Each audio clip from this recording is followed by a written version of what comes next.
시진핑 방한 시 선제 조건. 중국 시진핑이 방한을 한다. 문재인 좌파 독재 정권이 정신이 있습니까? 온 국민이 중국 폐렴 때문에 힘들어하고 불안해하는데 중국 폐렴, 우한 폐렴의 진원지인 나라의 대표를 대한민국에 불러서 무엇을 하겠다는 것입니까? 친중 친북 문재인 정권이라 하더라도 국민의 눈치를 아무리 보지 않는다 하더라도 미국과 중국이 전쟁 아닌 전쟁을 치르고 있는 이 시점에서 과연 양재치를 부르고 시진핑이 방한해 주길 바라는 그러한 시대착오적 행태를 보이고 있는 친중 문재인 좌파 독재 정권에 경고합니다. 문재인 좌파 독재 정권은 시진핑이 방한한다면 선제 조건을 걸어야 합니다. 첫째, 6.25 남침에 대한 개입 사과를 분명히 받아야 한다. 대한민국의 분단의 책임이 중국 공산당에 있다는 것을 분명히 밝혀야 합니다. 두 번째, 사드 보복에 따른 한국 기업의 피해에 대해서 피해 보상과 사과를 받아야 합니다. 한국은 대한민국의 안보를 위해서 사드를 배치할 수밖에 없었어요.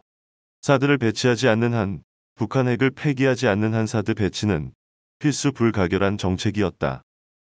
지금 흑룡강성에는 사드보다는 10배 더 강한 그러한 장치를 놓고 있습니다. 누가 누구 보고 중국이 어떻게 대한민국의 안보를 책임질 수 있습니까? 사드 배치 때문에 대한민국의 기업들이 13조 5천억 피해를 받습니다. 이 피해 보상과 사드 배치 반대에 대한 사과를 받아야 합니다. 세 번째, 유엔 제재를 위반해가면서 북한에 지원하고 있는 유엔 제재 위반 지원을 당장 중단하는 선언을 받아야 합니다. 네 번째, 반인륜적 행태인 탈북 주민에 대한 북한 송환에 대한 전면 금지 약속을 받아야 합니다.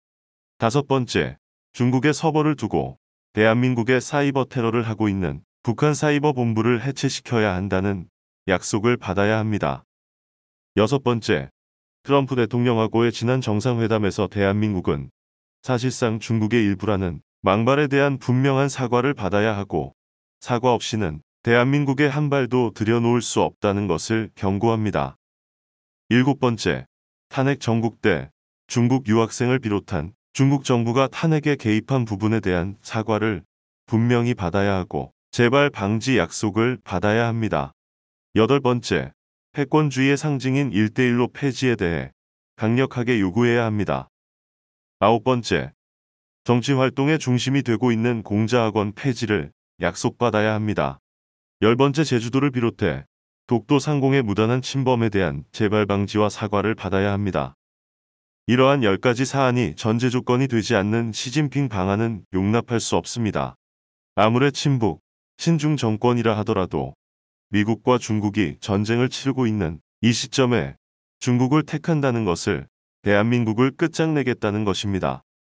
우리 공화당은 이런 부분을 분명히 밝히고 좌파 정권이라도 대한민국 안보에 직격탄을 맞게 되는 시진핑 방안을 취소하기를 요구합니다. 2020년 8월 24일 우리 공화당 최고위원회의 발언 중